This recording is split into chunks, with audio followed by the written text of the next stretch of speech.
বন্ধুরা কেমন আছেন সবাই? আবারও 2 ঘন্টা পর বিরতি। ইঞ্জিন একটু ঠান্ডা হোক। উপরে নিচে বাইতে আমার গাড়ির অবস্থা খারাপ, ওভারহিট হয়ে যায় ইঞ্জিন। বন্ধুরা এখানে ওই মুষ্টিবাই হাতে গোনা কয়েকটা বাড়িঘর দেখা যায়, এগুলো আদিবাসীদের। মোরং ওই যে আদিবাসী একটা দিদি মোরং, তো ওরা জমে যায় আর কি। আর আমরা একদম থানচির কাছে বন্ধুরা।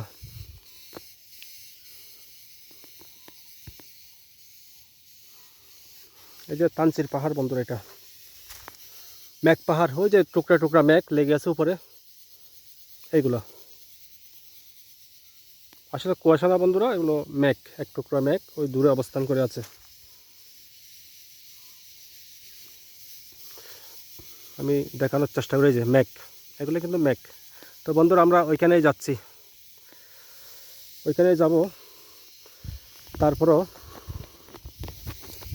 একটা বিষয় কি, এখন গরমের সময়, গরমের মৌসুম, এই এত গরমের মধ্যেও বন্ধুরা আমরা এখানে খুব ঠান্ডা শীতল অনুভব করছি, খুব শীতল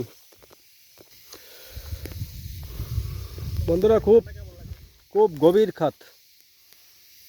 এখানে বন্ধুরা বিপদে পড়লে নিজের উদ্ধার করতা, ঘন ঘন টার্নিং। আর এই যে এখানে নামবো, এই নামতে উপরের দিকে উঠবো।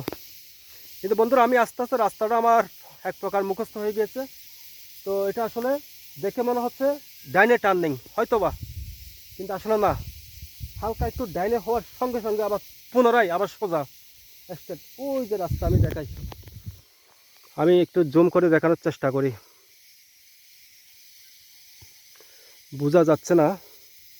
ওই পাহাড়ের মাথার উপর একটা দাগের মতো দেখা যাচ্ছে, অর্থাৎ এই যে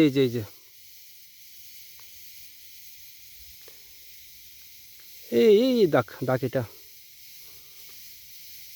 এই দাগটা ওই পাহাড়ের ওই উপরে যাব। আসলে এটা বোঝা যাচ্ছে না, অনেক টাফে। নিচের দিকে নামতে নামবো মিনিমাম 1 থেকে 1.5 কিলো, আবার 1 থেকে 1.5 কিলো একদম খাড়া 1 নাম্বার গিয়ারের রাস্তা। আর বন্ধুরা এই পিছনে এটা যেটা দেখছেন, এটা কিন্তু থানচি ম্যাক পাহাড়। ওই যে কয়েক টুকরা ম্যাক দেখা যাচ্ছে। আর এত গরমের মধ্যেও বন্ধুরা এই এলাকাটা অনেক শীতল, একদম মনে হচ্ছে শীতকালের ফিল, আমরা শীতকালের ফিল পাচ্ছি। ঠিক আছে ছোট ভাই, অনেক ঠান্ডা পড়তেছে। হ্যাঁ অনেক ঠান্ডা, কিন্তু একটু সমতলে কি গরম, জব চপ গাম, কিন্তু এখানে একদম শীতল ঠান্ডা। আর সন্ধ্যার পরে তো মনে হয় কি শীতের কাপড়, জ্যাকেট পরতে হয়। আশা করি যদি এখানে রাত কাটাতে হয় জ্যাকেট পরতে হবে বা কম্বল লাগবে মিনিমাম 10টা-11টার পরে, কনকনে শীত। বন্ধুরা আমরা এটা আসলে অনেক টপে আছি, থানচি সংলগ্ন। এই যে আমার পিছনে এটা থানচির পাহাড়, বান্দরবানের সবচেয়ে টপ লেভেলের পাহাড় হচ্ছে এইটাই। আর এছাড়া আর কোনো টপ লেভেলের পাহাড় নাই বন্ধুরা। রাত্রেবেলা ঘন কুয়াশা বা অন্ধকারে, বা যারা চেনেন না তারা একটু সাবধানে চালাবেন। এই যে সোজা সামান্য একটু হাতের ডাইনের দিকে বাঁক, আবার পুনরায় তৎক্ষণাৎ উপরের দিকে, অর্থাৎ রাস্তাটা এই অ্যাঙ্গেলে।